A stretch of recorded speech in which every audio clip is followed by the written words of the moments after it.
স্বীকাৰ কৰাম মই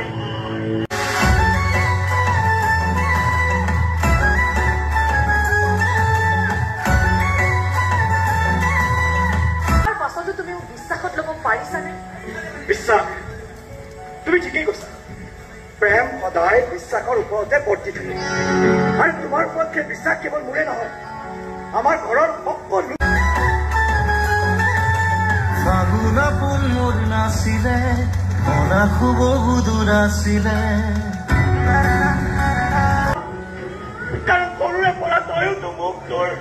সন্তানৰ দৰে ডাঙৰ কৰিছ নহয়